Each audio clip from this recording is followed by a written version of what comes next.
The first thing I noticed about the Blackwood estate was the silence. Not peaceful silence, the expensive kind, bought with high walls, sprawling grounds, and enough money to keep the real world at arm's length.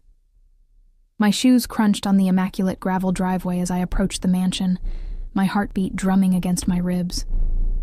I clutched my worn leather purse tighter, feeling painfully aware of its scuffed corners and faded stitching. The employment agency had warned me this was a high-profile client. But nothing had prepared me for this. A modern fortress of glass and stone perched on the edge of Lake Michigan, its windows reflecting the gray October sky like cold, watchful eyes.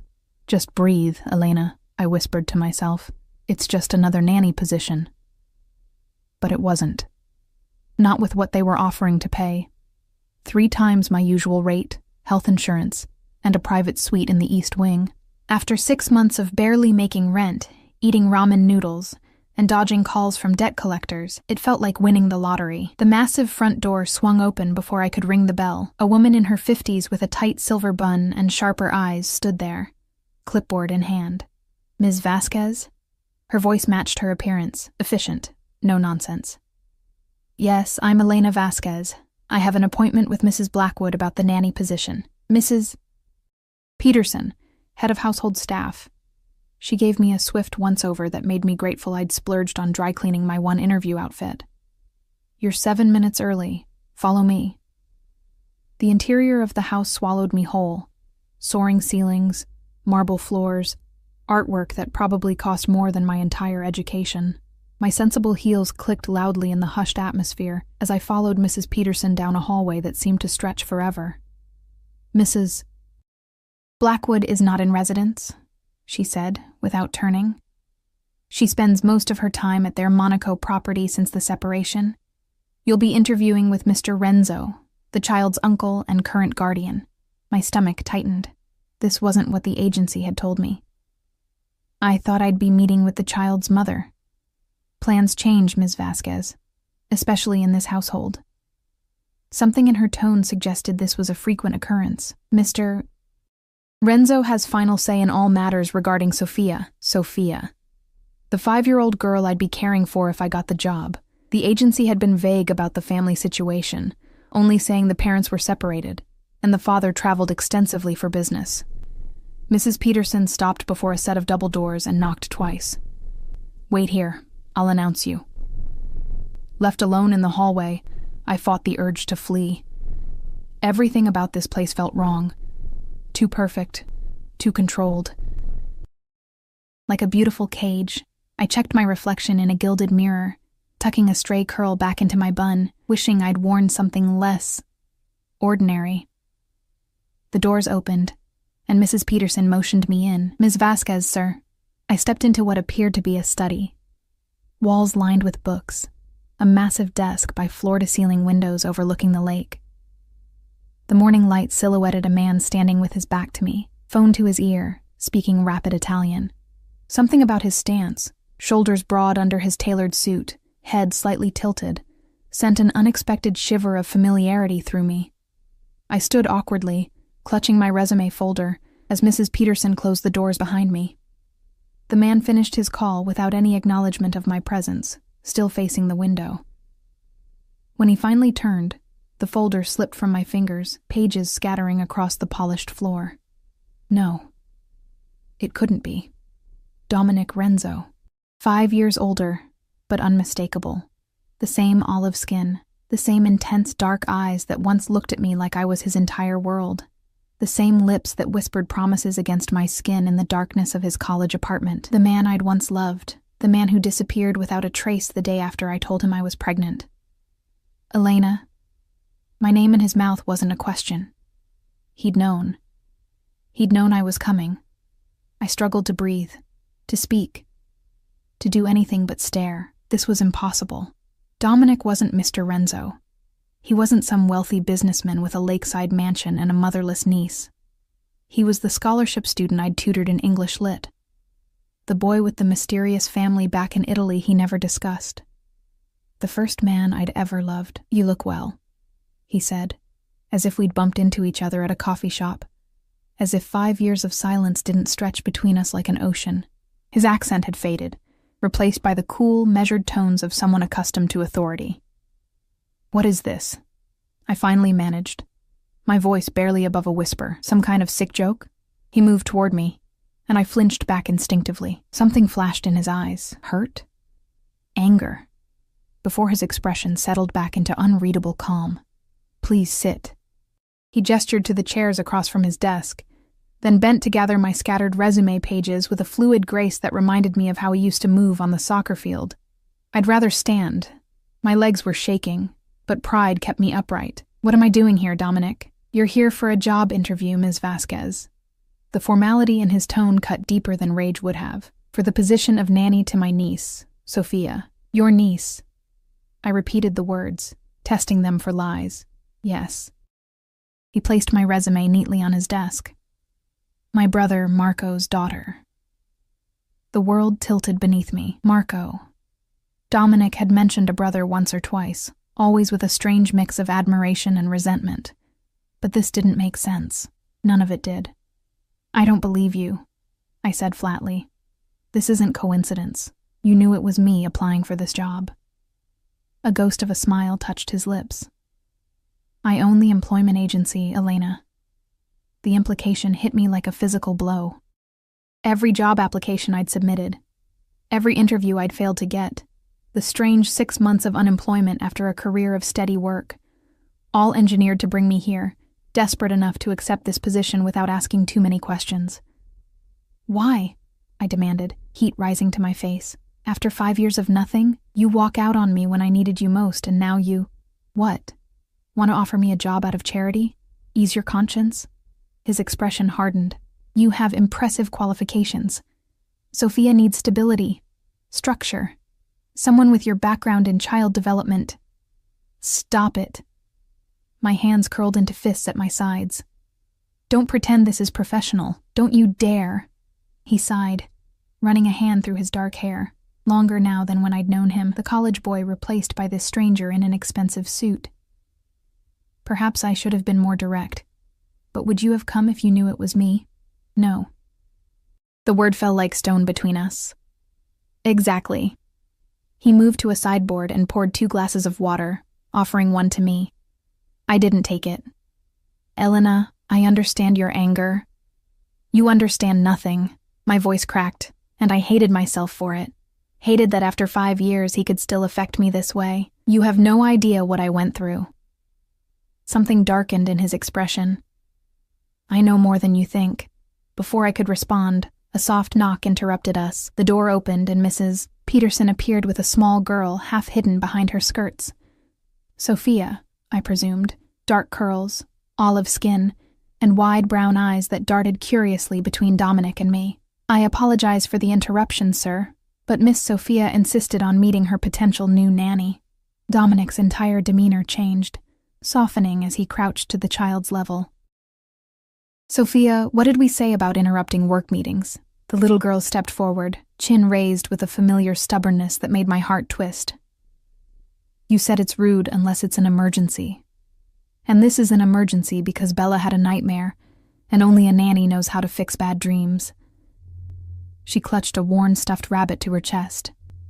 Despite everything, I felt a smile tug at my lips. Dominic glanced up, caught it, and for a moment, I glimpsed the boy I'd once known in his eyes. "Well," he said, "perhaps Ms. Vasquez can demonstrate her nightmare-fixing abilities." Sophia turned those big eyes to me, and I found myself kneeling without conscious decision, professional instincts taking over. "Hello, Sophia. I'm Elena." I extended my hand, which she solemnly shook. "And who's this?" I nodded to the rabbit. "This is Bella. She's scared of thunder." Sophia thrust the toy toward me. "Can you make her not scared anymore?"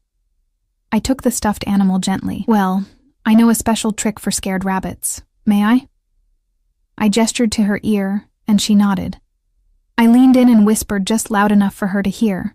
"Sometimes when we're scared, the bravest thing we can do is admit it. Should we tell Bella it's okay to be scared sometimes?" Sophia's eyes widened. She nodded and took the rabbit back, whispering to it seriously.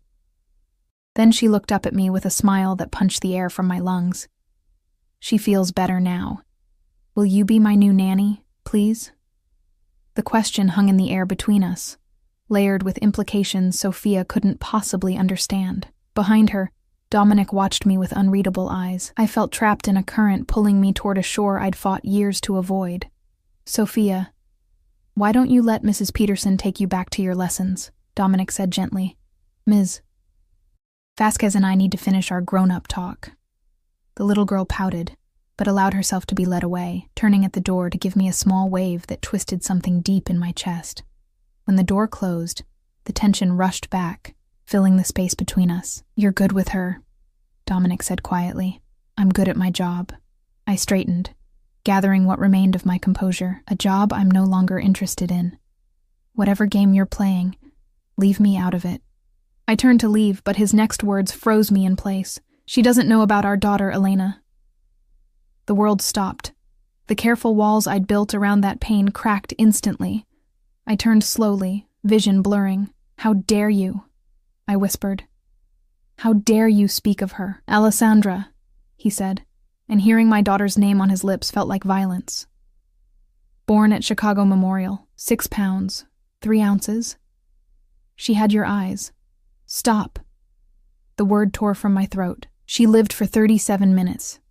Congenital heart defect. You named her after your grandmother."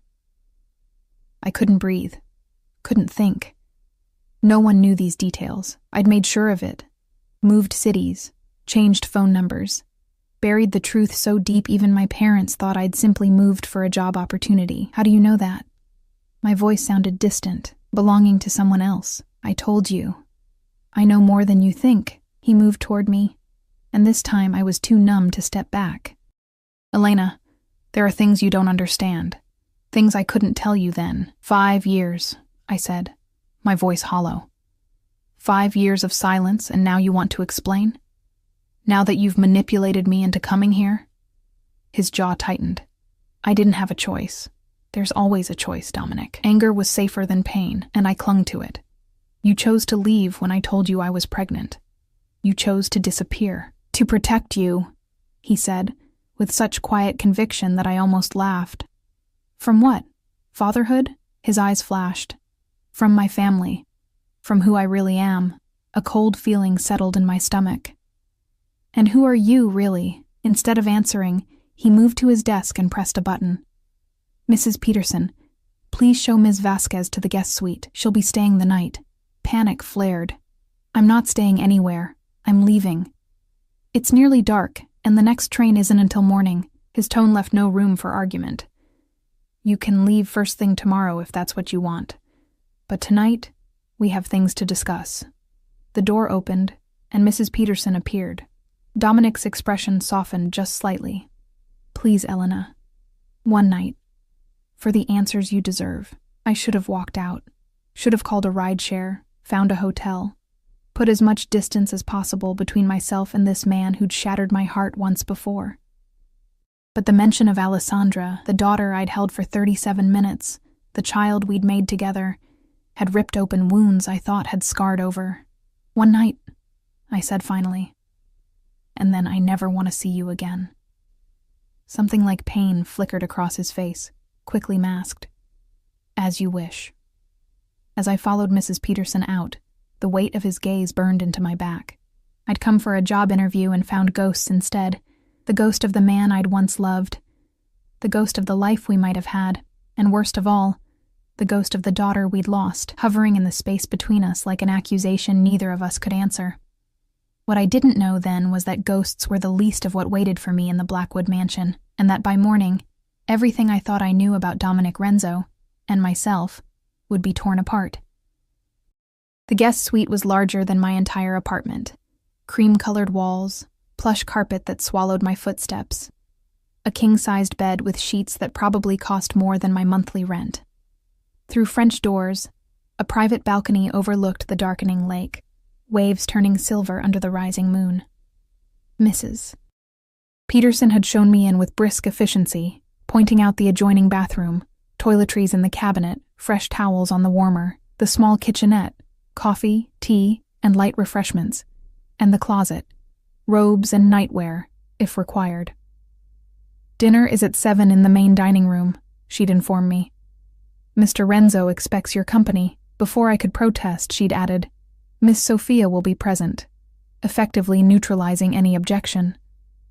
Then, she'd left me alone with my tumultuous thoughts and a suitcase I hadn't packed. Now I stood at the balcony doors, watching my reflection ghost against the night beyond. 5 years of carefully constructed normalcy, shattered in an afternoon. 5 years of telling myself I was over Dominic Renzo, proven a lie with a single look. I pressed my forehead against the cool glass, closing my eyes against the burn of tears. I would not cry, not here, not now, not over him. My phone chimed with a text from my roommate Rachel. Everything okay? Got the job? What could I possibly say? Surprise? The mysterious rich client is the man who abandoned me when I was pregnant, and he somehow knows everything about our dead baby. I settled for complicated situation, staying overnight to sort things out.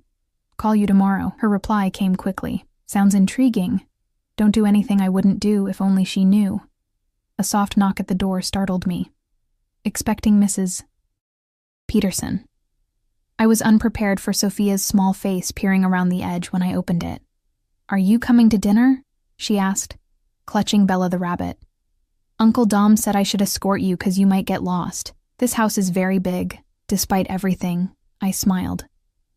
Very thoughtful of him, and yes, I would love your escort.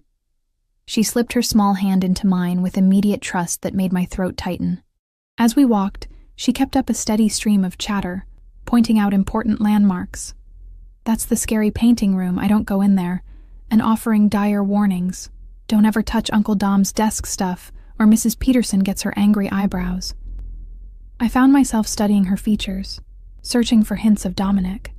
The shape of her eyes, perhaps, the determined set of her small jaw.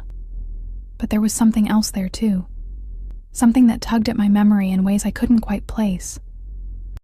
Uncle Dom says you're super smart, she informed me, as we descended a grand staircase, and that you know how to make bad dreams go away. I have a few tricks, I admitted. She nodded solemnly. I have bad dreams sometimes, about the accident. My steps faltered. What accident, Sophia? Her face clouded. The one my mommy and daddy were in. Uncle Dom says they went to heaven, but I don't remember them very much.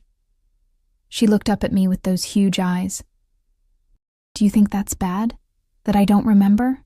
I crouched to her level, heart breaking for this small orphan. No, sweetheart. You were very young. It's not bad at all. That's what Uncle Dom says, too. She brightened. He has pictures of them everywhere, so I won't forget their faces, and he tells me stories about my daddy when they were little. Before I could respond, we arrived at the dining room where Dominic waited, standing as we entered. He'd changed into dark jeans and a charcoal sweater that reminded me painfully of college days, of studying late in the library, his foot nudging mine under the table, his smile when I'd explain a concept he'd finally grasped. I see my escort service was successful, he said, his eyes never leaving my face. Sophia was an excellent guide.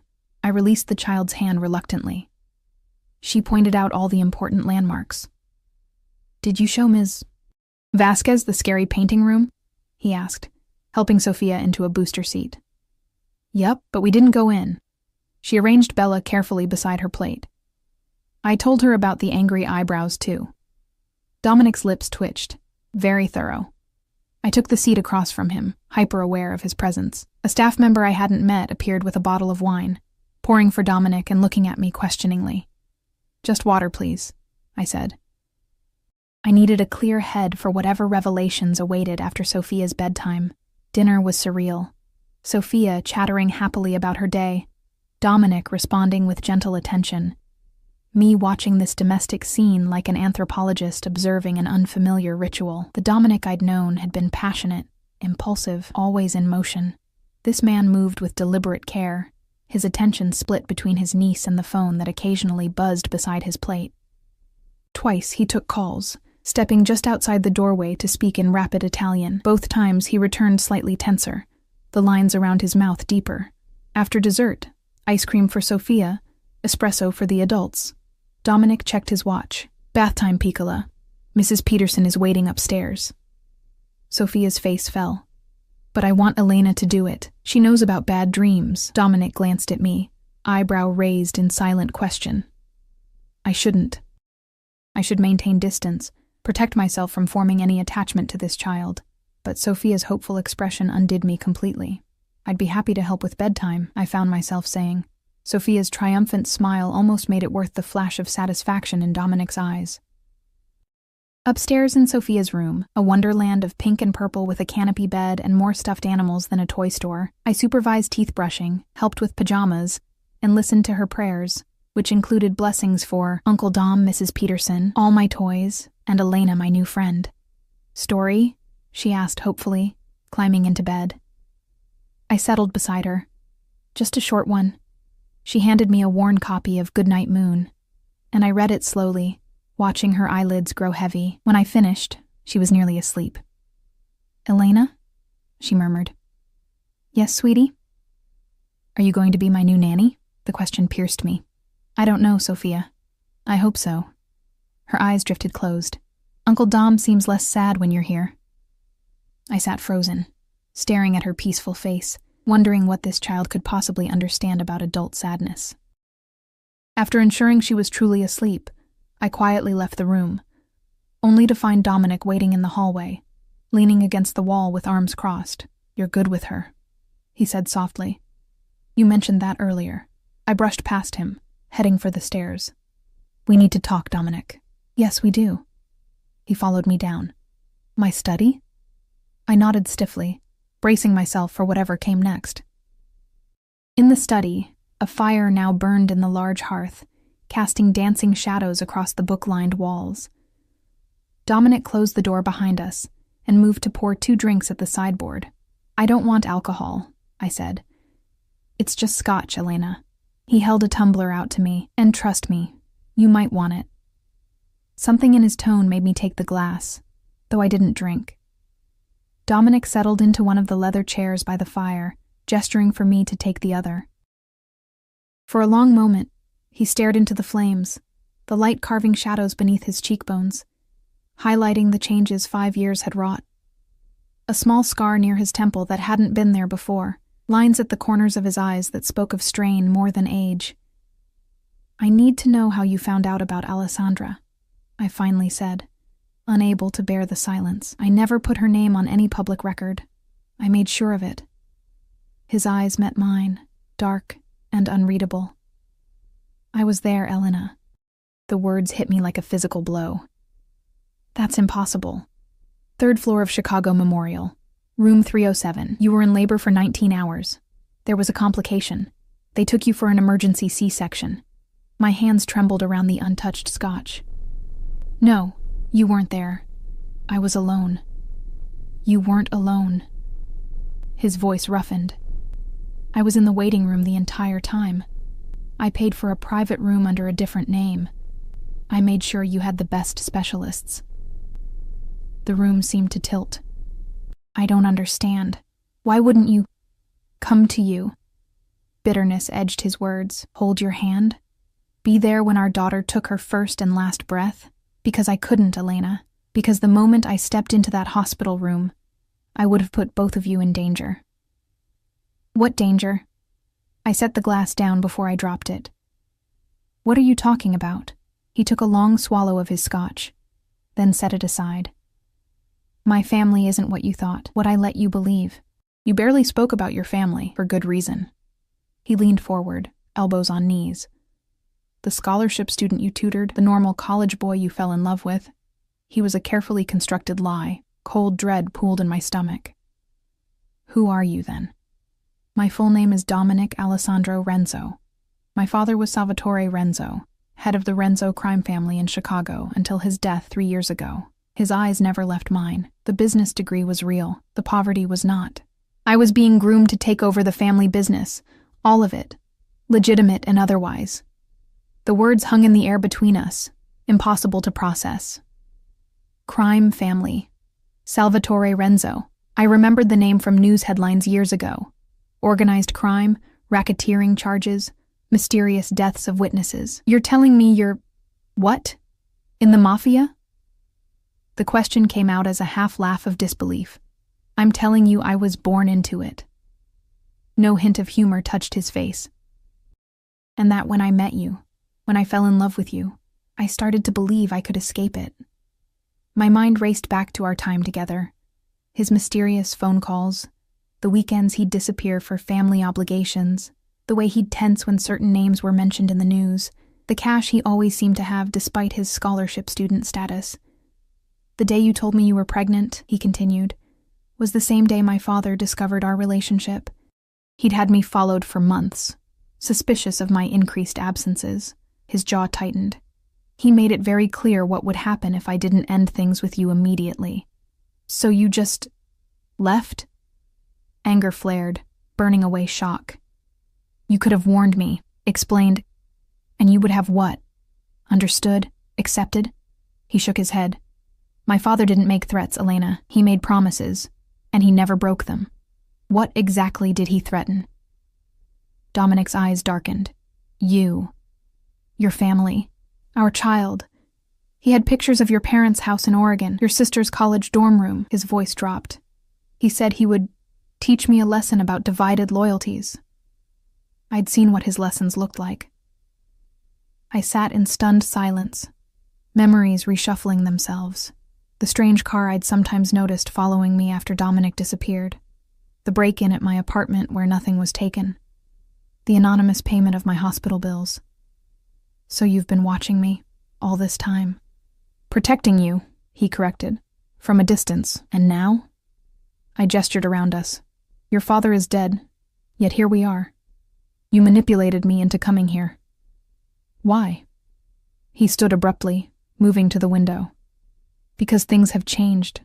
Because Sophia needs you. Sophia needs a nanny, not specifically me. She needs someone I can trust absolutely. He turned back. And despite everything, Elena, you're the only person who fits that description. That's rich, I said bitterly. You trust me, but kept me in the dark about everything. Your family, your life, even our daughter's death. Do you have any idea what it was like, Dominic? To go through that alone? Pain flashed across his features. I do. I was there, remember? Watching from shadows, unable to hold you, unable to mourn openly. Do you think that was easy? At least you had a choice. The words burst from me. I didn't get one. Neither did I. His control slipped, voice rising. My father made that choice for both of us the moment he discovered you existed. We stared at each other, the years of pain and secrets stretching between us like a chasm. Why now? I asked finally. After 5 years, why bring me here now? His expression changed, closing off. Marco, my brother, Sophia's father, was murdered 3 months ago. His wife Anna died in the same car bombing. Horror washed through me. My God, I'm so sorry. Before he died, Marco transferred significant assets to Sophia's name, made her his heir. Dominic's voice was clinically detached now. These weren't just legitimate businesses. There's been interest in who controls those assets now. And that's you? As her guardian, yes, temporarily. He picked up his scotch again. There are people who aren't happy about that arrangement. Understanding dawned, cold and terrible. You think Sophia's in danger. I know she is. His eyes met mine, fierce with protective fury that made my breath catch. There have been 2 attempts already. My gaze flew to the door, as if I could see through it to the sleeping child upstairs. Attempts to what? Kidnap her? Or worse? He drained his glass. I've increased security, moved her here from our main residence. But I need someone with her constantly. Someone I can trust implicitly. Someone with no connections to our world who won't be recognized or anticipated. Someone like me. The pieces clicked into place with sickening clarity. You want me to use me as what? Human shield? Camouflage? I want you to be her nanny, to care for her, like you would any child. His expression softened. The fact that you'll be nearly impossible to connect to me or my family is a significant advantage. I laughed without humor. So, I get to paint and play princess and do bedtime stories, all while serving as unwitting protection against your enemies. Does Sophia know her life is in danger? She knows only that her parents died in an accident, that she's living with her uncle while things get sorted out. He moved toward me. She's 5 years old, Elena. I won't steal her childhood by filling it with fear. I stood, needing distance between us. This is insane. You're insane if you think I'd agree to this. I'm offering you a job, Elena. A well-paid one, with a child who already adores you. A job with the mob, I hissed. With me, he corrected quietly. Not the organization. I've been distancing myself from those aspects of the family business since my father died. Oh, just distancing. How comforting. I paced to the fireplace. And these people trying to hurt Sophia, they'll respect that distinction, will they? Something dangerous flashed in his eyes. No one will hurt Sophia while I'm alive. The absolute conviction in his voice sent a chill through me. This wasn't the boy I'd known. This was someone else entirely, someone capable of violence I couldn't begin to imagine. I should leave, I whispered. First thing tomorrow, just like we agreed. He watched me for a long moment. That's your choice. But before you decide, there's something you should know. My heart sank. What now? The break-in at your apartment 5 years ago wasn't random. He spoke carefully, measuring each word. My father sent men to ensure you wouldn't keep our child. When they found out you'd miscarried, they left without harming you. The room spun. I gripped the mantle for support. Are you saying... I'm saying my father was a monster. Dominic's voice was flat, and that when I found out what he'd planned, I began working against him, undermining him. It took years, but eventually, I made sure he could never hurt anyone again. The implication hung in the air between us. You had your own father killed? I could barely voice the question. His expression never changed. I made a choice, Elena, the only one I could live with. I stared at this stranger wearing Dominic's face, this man who spoke of murder as calmly as discussing the weather. What had happened to the passionate boy who'd read poetry to me under stars, who dreamed of traveling the world together? I don't know you, I whispered. You're the only one who ever did. He stepped closer, close enough that I could smell his cologne, different from college days, but underneath, the same skin scent I remembered. The man you loved was real, Elena. That was never a lie. And this? I gestured between us, voice breaking. What is this? Manipulation? Blackmail? Using our past to control me? This is me trying to protect the only family I have left. His voice dropped lower. Sophia, and you. I'm not your family. The words hurt to say, like glass in my throat. You were carrying my child. His eyes burned into mine. Whatever else has happened, that makes you family to me. It always will. A knock at the door saved me from having to respond. Dominic stepped back, composing himself instantly as Mrs. Peterson entered. Sir, there's a situation that requires your attention, she said, her eyes flicking briefly to me. Something passed between them, unspoken, but clear. I'll be right there. Dominic turned back to me. We'll continue this discussion tomorrow. Please, Elena, don't make any decisions tonight. After they left, I stood alone in the study, mind racing with impossible revelations. Dominic, heir to a crime family. Sophia, orphaned by violence. Myself, apparently still in danger by association. I should leave immediately, call a cab, find a hotel, put as much distance as possible between myself and this house of shadows. But as I climbed the stairs toward my room, I passed Sophia's door, slightly ajar, a nightlight casting star patterns across her ceiling. I paused, peering in to see her sleeping peacefully. Bella clutched to her chest. An innocent caught in a war she didn't understand, just as I had been 5 years ago. I continued to my room, closing the door behind me. Sleep would not come easily tonight, not with the ghost of what might have been haunting me. Our daughter, our life together, the future we'd planned in whispers. Now, standing at the window watching security guards patrol the grounds below, I wondered what future awaited me if I stayed. Danger, certainly. Heartbreak. Almost inevitably. But also, perhaps, a chance to protect a child who needed me. A chance to finally understand the truth of what had torn my life apart 5 years ago. A chance to face the man I'd never stopped loving, no matter how desperately I'd tried. Morning arrived with pale October sunlight filtering through the curtains I'd forgotten to close. For one disoriented moment, I didn't remember where I was. Then reality crashed back. The Blackwood mansion, Dominic, Sophia. The impossible revelations of the night before. I sat up, running a hand through my tangled hair. My phone showed 3 missed calls from Rachel and a text. Should I be worried? Call me. I texted back quickly. I'm fine. Complicated situation, but safe. We'll call later with details. The reply came instantly. You better? Need rescue? Despite everything, I smiled. Not yet. Stand by. After a quick shower, I found clothes laid out on the bed. Not my own, but clearly selected with my size and style in mind. The implications of this, that Dominic knew my measurements, my preferences, sent another wave of unease through me.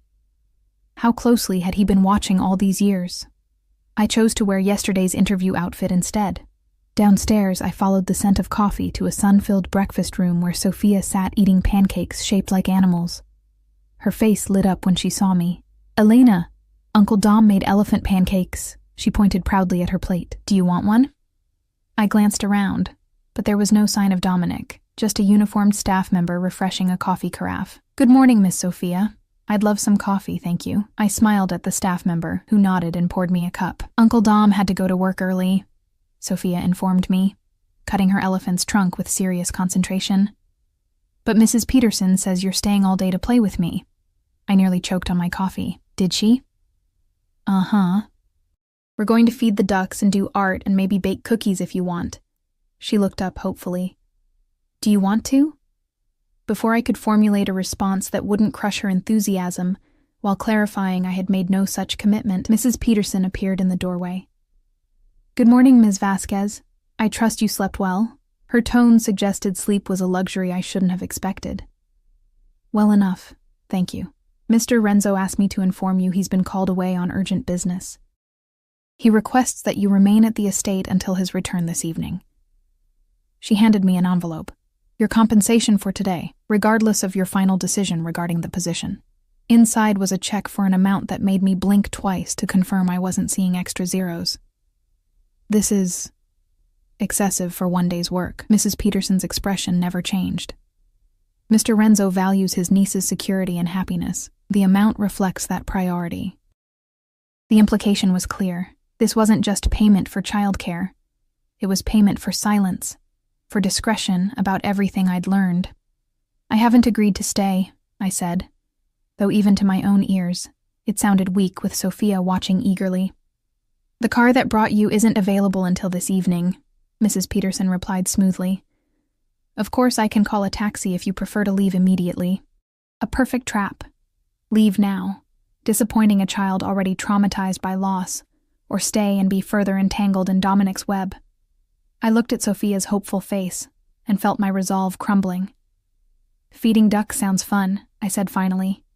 But this doesn't mean I'm accepting the position permanently. Sophia cheered while Mrs. Peterson merely nodded, as if my capitulation had been a foregone conclusion. The day passed in a blur of small delights. Sophia's laughter as ducks swarmed for breadcrumbs, her serious concentration while painting watercolor flowers, her flour-covered face as we baked chocolate chip cookies. For hours at a time, I could almost forget the dangerous reality surrounding this innocent child. Almost. Security personnel maintained a visible presence throughout the grounds. The gates were monitored by cameras and armed guards. Twice, Mrs. Peterson took calls that left her tight-lipped and tense, throwing concerned glances toward Sophia. During Sophia's afternoon nap, I explored the mansion, noting security keypads on certain doors, the way staff members watched me with barely disguised suspicion. In the library, I found family photographs, Dominic and a man who must be Marco, arms around each other's shoulders at what appeared to be a wedding. Sophia as a baby with a beautiful dark-haired woman. Formal portraits of older men with Dominic's eyes and jawline. A family business indeed. I was studying a photograph of Dominic in graduation robes, taken during our time together, though I was notably absent from the image. When a voice behind me made me jump. He doesn't smile like that anymore. I turned to find an elegant woman in her early 30s watching me. Unlike Mrs. Peterson's starched formality, she exuded casual confidence in designer jeans and a simple blouse. I'm Gabriela Vega. She extended a manicured hand. Dom's cousin and Sophia's godmother. I shook her hand warily. Elena Vasquez. Oh, I know exactly who you are. Her smile was knowing. The famous Elena, Dom's college sweetheart. The casual mention of our past relationship confirmed my suspicions. I wasn't just known to Dominic's inner circle. I was a topic of discussion. I didn't realize I was famous. Gabriella laughed, the sound warm and genuine. Let's just say my cousin hasn't been the same since you. Trust me, in this family, that makes you legendary. She gestured to the sitting area. Join me? Mrs. P said Sophia's down for another hour at least. Against my better judgment, I followed her to a pair of armchairs by the window. So, she said, studying me openly, you're considering becoming Sophia's nanny. I haven't decided yet, but you spent the day with her. Gabriella's gaze was shrewd. And from what I hear, she's already attached to you. Children attach easily at her age, I said carefully. It doesn't mean I'm the right person for the job. Because of Dom? Or because of what his family does? I tensed. Both. I'm not comfortable being involved with this world. Yet, here you are. She leaned forward. Elena, can I be blunt? Sophia needs stability, security, someone who cares about her, not just the paycheck. I work with children because I care about them, I said stiffly. But caring isn't always enough, not when there's danger involved, which is precisely why it needs to be someone Dom trusts absolutely. Gabriella's expression softened. Do you know how rare that is, trust, in our world? I'm beginning to understand, I admitted. When Marco and Anna died. She paused, composing herself. Dom changed, became harder, colder. The only one who can still reach him is Sophia. And now, perhaps you. Me? I shook my head. I haven't seen him in 5 years. He's a stranger now. Is he? Her gaze was penetrating. Because the man who's been keeping a protective eye on you for 5 years doesn't sound like a stranger to me. Sounds more like someone who never stopped caring. Before I could respond, a staff member appeared at the door. Ms. Vega, the call you were expecting. Gabriella stood. Think about what I said, Elena, and for what it's worth, I hope you stay. Sophia deserves someone like you in her life. And Dom? She smiled sadly. Well, he deserves a second chance too, don't you think? After she left, I remained in the library, thoughts churning. Everyone here seemed determined to push me toward accepting this position, toward re-engaging with Dominic. What they didn't understand was the complexity of emotions he still evoked in me. Anger, betrayal, grief, and beneath it all, a stubborn ember of what we'd once shared. I was still sitting there when Sophia found me, hair mussed from sleep, Bella dangling from one hand. You look sad, she observed, climbing onto the chair with me. Do you miss your home? I smoothed her curls. A little bit. I miss my old home too sometimes, she confided, but Uncle Dom says home isn't a place, it's people who love you. My throat tightened. Your uncle is very wise, she nodded solemnly. He says you're the wisest person he knows. That's why he wants you to stay with us forever. Forever. The word hung in the air, laden with impossible weight. Sophia, I said carefully. I don't know if I can stay forever. I have my own life, my own home. Her face fell. But don't you like us? I like you very much, I assured her. But grown-up decisions are complicated sometimes. She considered this, her small face serious.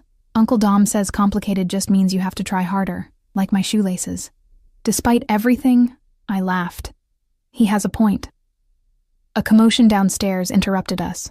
Raised voices, hurried footsteps. Sophia tensed, pressing closer to my side as Mrs. Peterson appeared in the doorway, face tight with strain. Ms. Vasquez, please take Sophia to her room immediately. Stay there until someone comes for you.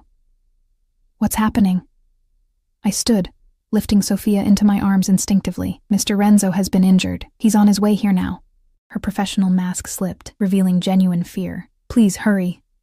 Sophia clung to me, eyes wide. Is Uncle Dom okay? Your uncle is very strong, I said, heart racing as I carried her upstairs. I'm sure he'll be fine. In her room, I read stories, played games, anything to distract her from the activity below. doors slamming, urgent voices, the distinctive wail of what sounded like an ambulance but couldn't be, not here where privacy was paramount.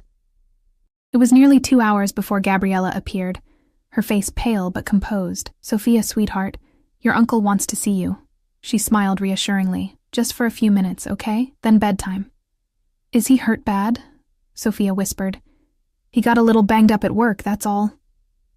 Gabriella held out her hand. "Elena will come too, won't you?" It wasn't really a question. I followed them down a corridor to a wing I hadn't explored, into what appeared to be a master suite. Dominic lay propped against pillows on an enormous bed, his torso wrapped in bandages, a nasty cut along his jawline.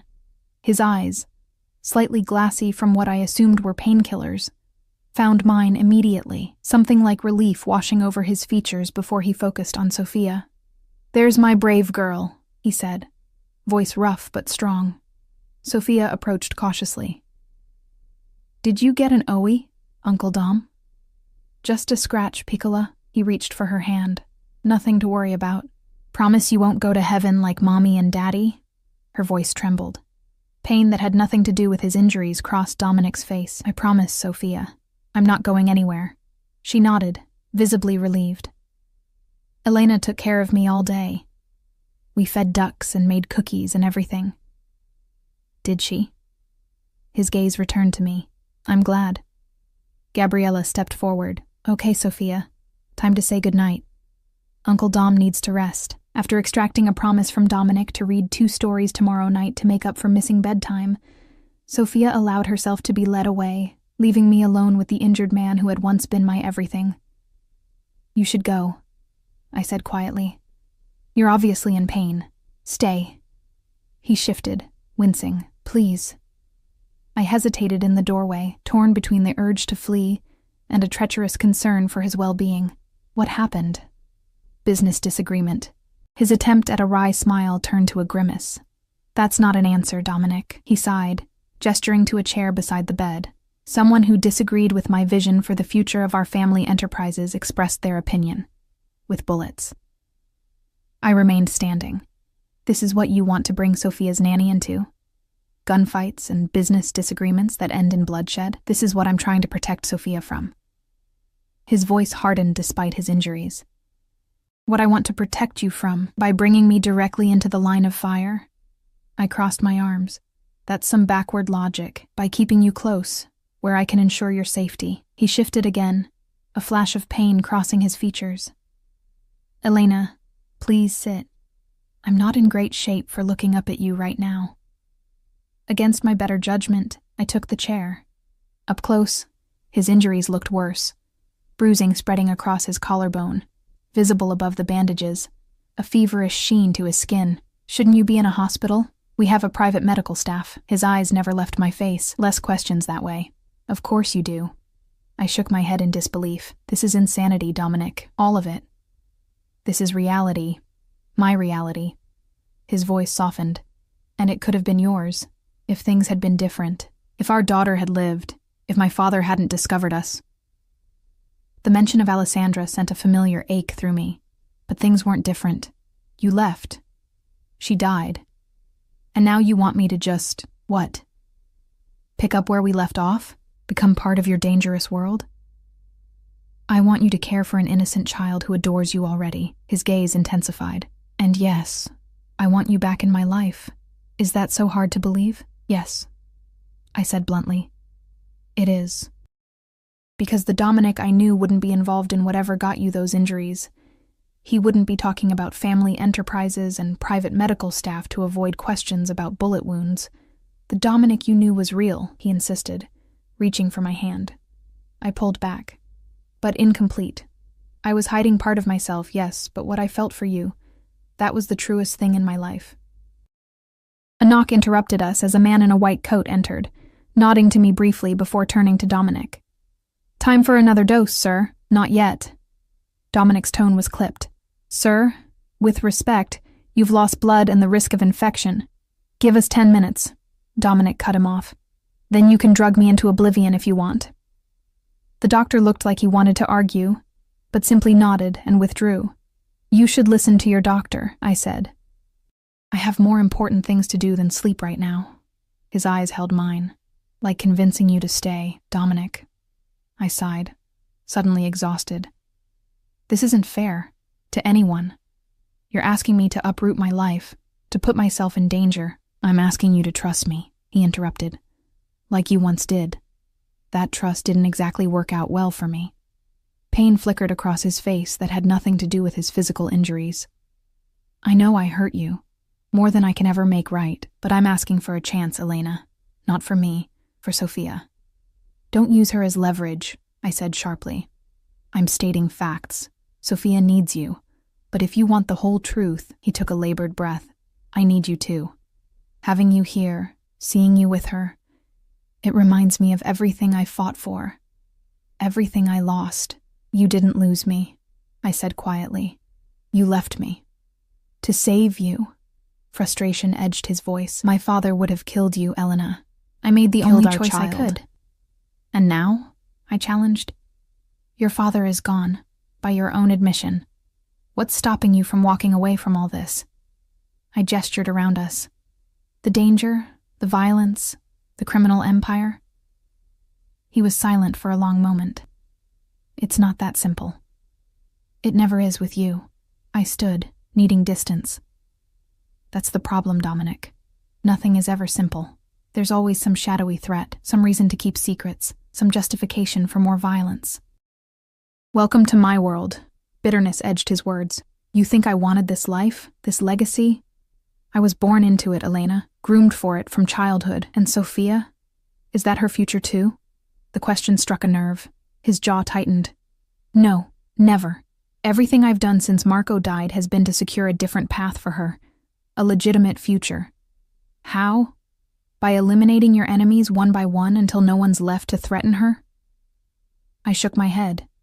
Where does it end? It ends when she's safe, he said simply. When both of you are safe. The door opened again before I could respond.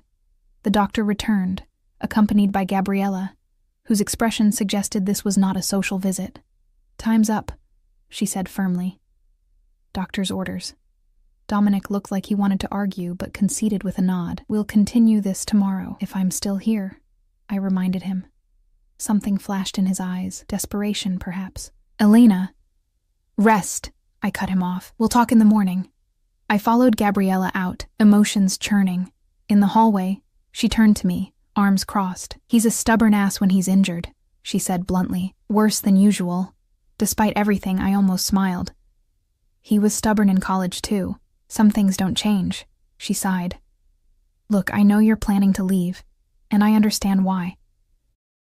But will you at least stay tonight? He'll rest better knowing you and Sophia are safe under the same roof. The manipulation was obvious but effective. I'll stay tonight, I agreed reluctantly. But tomorrow you'll make whatever decision is right for you, she finished. Just don't make it out of fear, okay?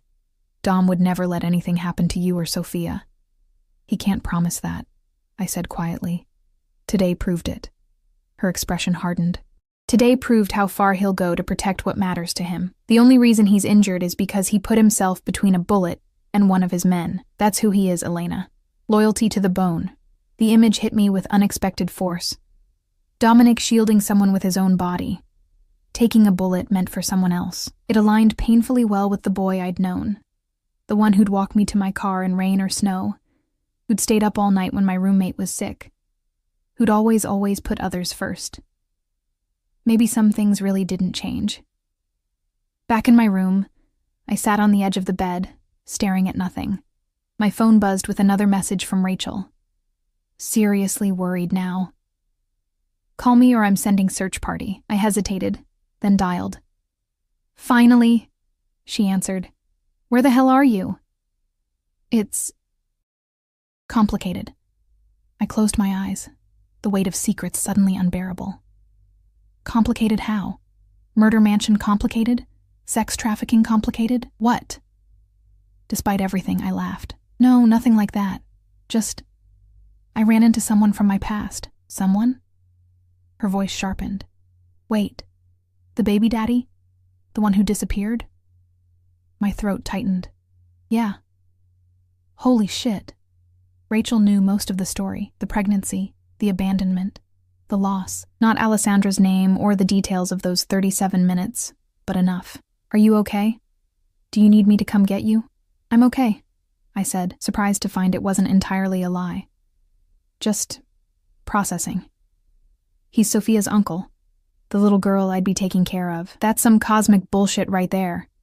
I could almost see her shaking her head. So what's the plan? Tell him to go to hell and come home? The question hung between us. What was the plan? I don't know yet, I admitted. It's more complicated than I thought. Because you still have feelings for him, she said flatly. Because there's a child involved, I corrected, ignoring the uncomfortable accuracy of her assessment. A sweet, innocent girl who's lost her parents and already getting attached to me. Not your responsibility, Rachel reminded me gently. You can't save every wounded bird, Elena. I know. I sighed. I'll figure it out tomorrow. I'm staying here tonight. It's late, and I'm exhausted. Call me first thing, she insisted, or I really will send that search party. After we hung up, I changed into the nightgown that had been left for me. Simple cotton, exactly my style. Another reminder of Dominic's unsettling knowledge of my preferences. I was about to turn out the light when a soft knock came at my door. Mrs. Peterson stood there, Sophia in her arms, eyes red from crying. I apologize for the interruption, Ms. Vasquez, but Miss Sophia had a nightmare and is asking for you. The little girl reached for me, hiccuping with sobs. Elena! The bad men got Uncle Dom and you went away forever. My heart melted as I gathered her against me. It was just a dream, sweetheart. Your uncle is fine, and I'm right here. Can I stay with you? Her tear-stained face looked up pleadingly. Just tonight? Mrs. Peterson's expression suggested this was highly irregular, but I found myself nodding. Of course you can. After Mrs. Peterson left, I tucked Sophia beside me in the enormous bed, her small body curling trustingly against mine. Within minutes, she was asleep again, one hand clutching my nightgown as if to prevent my disappearance. I lay awake much longer, watching moonlight track across the ceiling, feeling the weight of choices pressing down on me. Leaving meant abandoning this child to a world of danger and shadows, a world her uncle was clearly fighting to shield her from, at great personal cost. Staying meant risking my heart, my safety, perhaps even my life. Neither option felt right, neither felt wrong. Both felt impossible. Morning came too quickly, sunlight and Sophia's cheerful chatter dragging me from fitful sleep. She bounced on the bed, apparently recovered from her night terrors. Uncle Dom's awake, and he's asking for you. Her excitement was infectious. Mrs. Peterson says we can have breakfast in his room if we're super careful not to spill. The domesticity of the scene that awaited us was jarring. Dominic propped up against pillows, looking better than the night before, though still pale. A breakfast tray across his lap, newspapers and tablets scattered around him.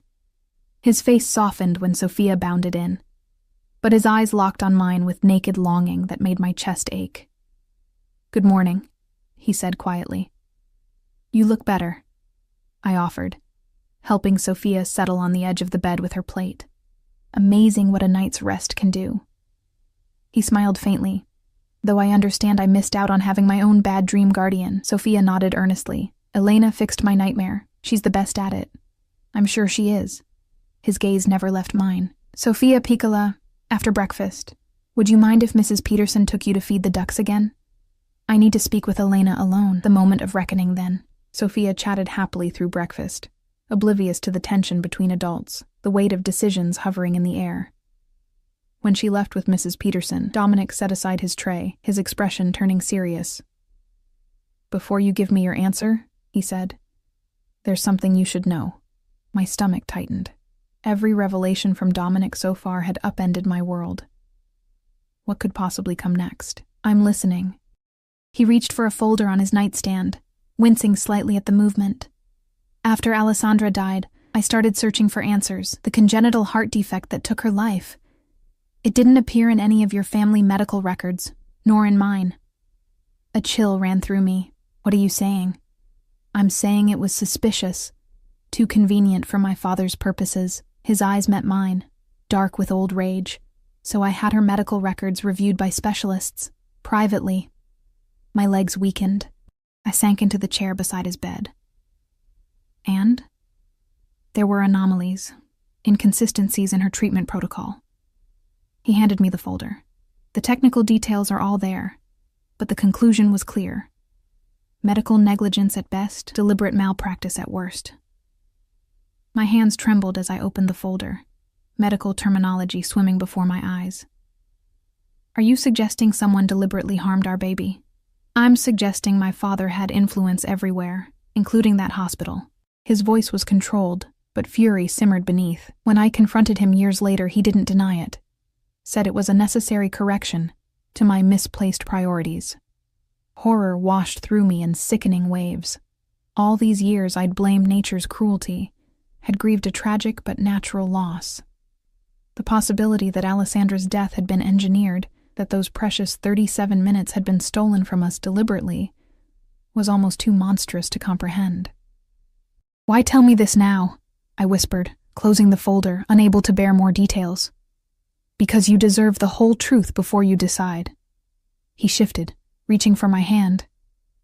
This time I didn't pull away, and because Sophia faces the same threat from the same kinds of people. People who see children as leverage, as weaknesses to be exploited. His fingers tightened around mine. I failed to protect our daughter. I won't fail Sophia, but I can't do it alone, Elena. The pieces clicked together with terrible clarity. This wasn't just about needing a nanny. This was about creating a fortress around Sophia, physical, emotional, familial. A defense so complete that no one could breach it to harm her as Alessandra had been harmed. You want more than a nanny, I said slowly. You want a partner. Yes. No hesitation, no qualification. In every sense of the word, I pulled my hand back, standing to pace the room. That's insane, Dominic. We haven't seen each other in 5 years. You can't just recruit me into your war. It became your war the moment our daughter died. He said quietly. You just didn't know you were fighting it. The truth of his words struck deep. All my careful rebuilding, my determined forward momentum, had it really been a form of resistance? A refusal to be broken by unseen forces? Even if that's true, I said, you can't expect me to just fall back into your life, your bed. I expect nothing. He cut me off. I'm asking, Elena. Asking you to consider staying, not just for Sophia, but for us.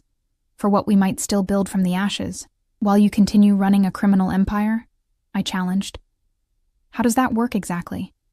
I've been transitioning the family business to legitimate enterprises since my father died. For the first time, he looked away. It's not complete. There are complications. Resistance. Hence yesterday's disagreement. And if I stayed, would you complete that transition? His eyes returned to mine, blazing with sudden intensity. With you by my side? Without question.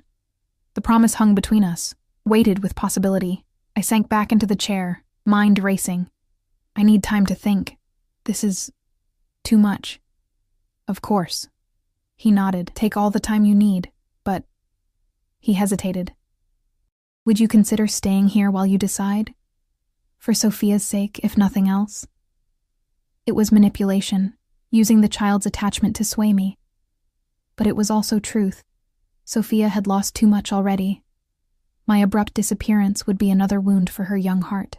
I'll stay for now, I conceded. Not as a commitment to anything more. Just while I think. Relief washed across his features. Thank you. The days that followed settled into an unexpected rhythm. I spent mornings with Sophia, lessons, games, outdoor adventures within the secure perimeter of the estate. Afternoons often found us with Dominic as he recovered, the three of us forming a strangely comfortable unit that felt both foreign and familiar. I watched him with Sophia, patient, attentive, protective without smothering, and glimpsed the father he might have been to our Alessandra. The thought brought both pain and a peculiar healing, like scar tissue finally forming over a wound that had festered too long. Evenings were ours alone, after Sophia was asleep. We talked for hours, about the years apart, about his gradual disillusionment with his father's methods, about my work with children, about grief and resilience, and second chances. We carefully avoided discussing the future, existing instead in a tenuous present that felt increasingly precious. A week passed, then 2. I called the employment agency and arranged an extended leave of absence. Rachel visited once, eyeing Dominic with transparent suspicion that softened slightly when she saw him with Sophia. "He loves that kid," she observed, as we sat by the pool, watching Dominic teach Sophia to float on her back. "And he still looks at you like you hung the moon." "It's complicated," I sighed. "Isn't it always?" She squeezed my hand. "Just be careful, okay? Not just physically, your heart's involved here too." She was right. Despite my best efforts to maintain emotional distance, I was falling again, not for the passionate boy I'd once loved, but for this more complex man, scarred by loss and responsibility, fighting to forge something better from a dark inheritance. October bled into November. The tension that had surrounded the house upon my arrival gradually eased as Dominic's security measures and business maneuvers apparently neutralized immediate threats. He returned to work, though with greater caution and more security than before, and our strange domestic arrangement continued. Then came the night that changed everything. I woke to the sound of breaking glass, instantly alert. A glance at the clock showed 3:17 a.m. For a moment, I lay frozen, telling myself it was nothing, wind perhaps, or an animal outside. Then came muffled shouts, a distant thud. My door flew open. Gabriella stood there, face taut with controlled fear. "Get Sophia, now," and I didn't question, didn't hesitate. In seconds, I was in Sophia's room, gathering her sleep-warm body from her bed, wrapping her in a blanket. She stirred, murmuring questions I didn't answer as I followed Gabriella through a service corridor I hadn't known existed, down into what appeared to be a fortified safe room. "What's happening?" I asked as the heavy door sealed behind us, Sophia now fully awake and trembling in my arms. "Breach in the east wing," Gabriella said tersely, checking security monitors that showed various parts of the house. 3, maybe 4 intruders. Security is engaging. "Dominic?" Fear clutched my heart. "In the study when the alarms went off. He'll hold them off while we—" She broke off as one monitor showed a familiar figure moving with deadly purpose through the hallway outside Sophia's room, gun in hand. "There. He's checking her room first." Seeing Dominic like this, coldly efficient, weapon extended, should have horrified me. Instead, I felt only desperate relief that he was alive, was fighting, was coming for us. "The bad men are here, aren't they?" Sophia whispered against my neck, small body quivering. "Yes, sweetheart," I answered honestly, "but your uncle and his team won't let them hurt you. Or you." Her tear-filled eyes sought reassurance. "They won't hurt you either? Or me," I promised, though I had no right to make such guarantees. We waited in tense silence, Gabriella monitoring the security feeds, Sophia clinging to me like a lifeline. Twice, the feeds showed brief, violent encounters between security personnel and black-clad intruders. I turned Sophia's face away from the screens. It felt like hours, but was perhaps 20 minutes before the communication system crackled to life. "Clear." Dominic's voice taut with controlled fury. 4 neutralized, perimeter secured. Gabriella slumped with relief before responding. "Understood. We're safe. Sophia is unharmed." "Elena?" The question held naked fear. "I'm fine," I answered, leaning toward the microphone. "We're all fine." His exhale was audible. "Stay put. I'll come to you once we've swept the entire property." Dawn was breaking by the time the safe room door opened to reveal Dominic, a cut above his eye the only visible evidence of the night's violence. Sophia flew to him, and he caught her one-armed, his other hand still gripping a weapon he quickly concealed upon seeing her tearful face. "It's over, Piccola," he murmured into her hair. "You're safe." Over his niece's head, his eyes met mine, filled with questions I couldn't answer yet. Was this the final straw? The confirmation that his world was too dangerous, too violent for me to enter willingly? Hours later, after the authorities had been dealt with, discreetly, through channels that clearly operated outside normal law enforcement, after Sophia had finally been settled back to sleep in a guest room closer to Security Central, after the blood had been cleaned from the marble floors, Dominic found me on the balcony of my room. "I'd understand if this is too much," he said without preamble, coming to stand beside me at the railing. "If you want to leave now, I won't try to stop you. I studied his profile in the late morning light, the new cut joining his collection of scars, the stubble darkening his jaw, the weariness etched around his eyes. Is this what life would be like? Constant vigilance, safe rooms, midnight attacks? No. He turned to face me fully. Tonight was a desperate final attempt by former associates who disapproved of my recent business decisions. They miscalculated badly. The cold certainty in his voice sent a shiver through me. I didn't ask what had happened to these associates after they were neutralized. Some questions were better left unasked. This isn't the life I want for Sophia, he continued. Or for us, if there could be an us. I've been working toward something different, something legitimate, something safe.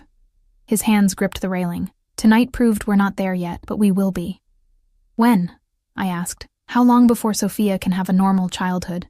Before we could have a normal life? 6 months, he said without hesitation. By then the transition will be complete, irrevocable, the remaining complications resolved. I took a deep breath. And if I stayed? If I committed to this, to you, to Sophia, to building something together? Hope flared in his eyes, quickly tempered with caution. You'd have my word that you and Sophia would be my priority, above business, above family legacy, above everything. Not good enough, I said quietly. I need more than words, Dominic. Name it.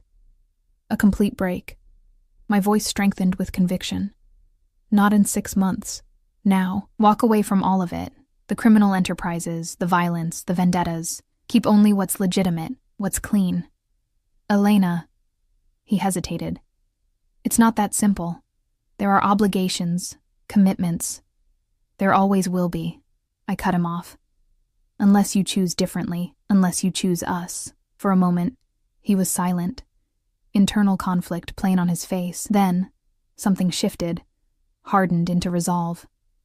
You're right. You and Sophia deserve better than a life built on compromise and half measures. He took my hands in his. If I choose us, completely, irrevocably, will you stay? Will you help me build something worthy of the daughter we lost? The mention of Alessandra pierced my heart. But not with the old sharp pain, something else now. A bitter-sweet ache, a sense of possibility rising from loss. Yes, I whispered. But not here. Not in this house built on secrets and blood money. Anywhere you want.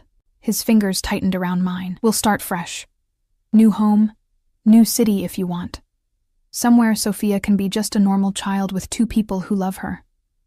2 people? I echoed. His smile was tentative, vulnerable in a way that reminded me of the boy he'd once been. I was hoping, in time, we might make it official, be a family, the way we should have been from the beginning. The future unfolded before me, uncertain, challenging, but filled with possibility. A second chance not just for Dominic and me, but for the dreams we'd once shared, the family we'd begun and lost. One day at a time, I said, leaning forward to press my forehead against his. Starting today. His arms came around me, strong and sure, as the morning sun warmed our shoulders. Below us, somewhere in the house, Sophia slept peacefully, unaware that her world was about to change yet again, this time, for the better.